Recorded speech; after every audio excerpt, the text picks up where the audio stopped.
आपको बता दें कि पुणे स्थित नेशनल इंस्टीट्यूट ऑफ वायरोलॉजी के वैज्ञानिकों ने कोरोना के उपस्वरूप JN.1 को आइसोलेट यानी पृथक करने की प्रक्रिया शुरू कर दी है। इसमें कामयाबी मिलने के बाद इस पर मौजूदा टीकों के असर का पता लगाया जाएगा। NIV के एक वरिष्ठ वैज्ञानिक ने बताया कि वायरस को पृथक करने के लिए हेवी वायरल लोड की आवश्यकता होती है। साल 2020 में जब पहली बार कोरोना को पृथक किया जा रहा था, आइसोलेट किया जा रहा था, तो उस दौरान नमूने में हेवी वायरल लोड ना होने की वजह से 2 बार असफलता मिली थी। इस बार केरल के अस्पतालों में गंभीर रूप से भर्ती मरीजों को चुना गया है और उनके नमूने मंगाकर स्वरूप को आइसोलेट करने का काम शुरू कर दिया गया है।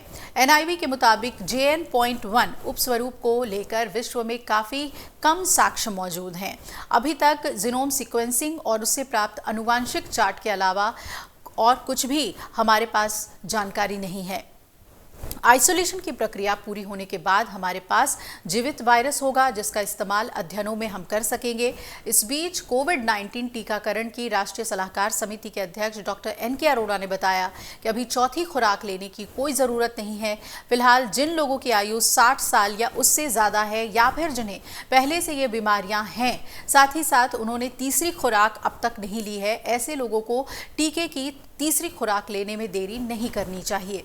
JN.1 उपस्वरूप को आइसोलेट करने के बाद वैज्ञानिकों ने सीरियाई चूहों पर अध्ययन करने का फैसला लिया है और इसके मुताबिक पहले चूहों को भारत के राष्ट्रीय कोरोना रोधी टीकाकरण में शामिल टीकों की खुराक दी जाएगी। इसमें कोवैक्सीन और कोविशील्ड भी शामिल है।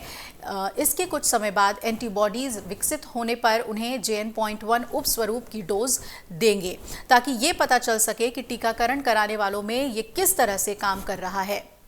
नया टीका या अन्य टीकों की खुराक लेनी है या नहीं, इस अध्ययन से वैज्ञानिक ये पता लगाएंगे। NIV के वैज्ञानिकों का यह भी कहना है कि दूसरे देशों की तुलना में भारत में अभी स्थिति काफ़ी बेहतर है, लेकिन अब तक जो आंकड़े सामने आए हैं वो बताते हैं कि भारत में 6.98% सैंपल JN.1 से जुड़े हुए हैं, जो कि कनाडा जहां पर 6.8%, UK जहां 5.6% और स्वीडन जहां 5.5% से अधिक है।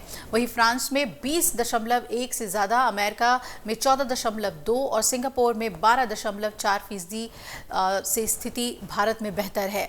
देश भर में पिछले 24 घंटे के दौरान 556 केसेस मिले हैं। सक्रिय मामलों की संख्या की अगर बात करें तो ये 3,742 हो गई है। वहीं संक्रमण से केरल में एक और मरीज की मौत की खबर है।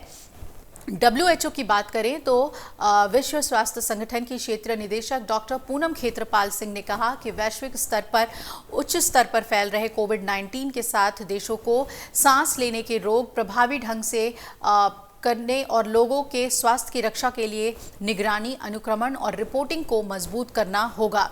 WHO दक्षिण पूर्व एशिया की क्षेत्रीय निदेशक डॉक्टर पूनम खेत्रपाल ने यह भी बताया कि कोविड-19 वायरस वैश्विक स्तर पर सभी देशों में विकसित, परिवर्तित और प्रसारित होता रहता है, जबकि वर्तमान साक्ष्य से पता चलता है कि JN.1 से सार्वजनिक स्वास्थ्य जोखिम कम है। उन्होंने ये भी कहा कि हमें अपनी प्रतिक्रिया को अनुकूलित करने के लिए इस वायरस के विकास को ट्रैक करना जारी रखना चाहिए। इसके लिए देश को निगरानी और अनुक्रमण को मजबूत करना चाहिए और डेटा साझा करना सुनिश्चित करना चाहिए। अगर आप ये वीडियो YouTube पर देख रहे हैं तो हमारे चैनल को सब्सक्राइब करें और बेल आइकन को दबाना ना भूलें। अगर आप Facebook पर ये वीडियो देख रहे हैं तो हमारे पेज को लाइक करें।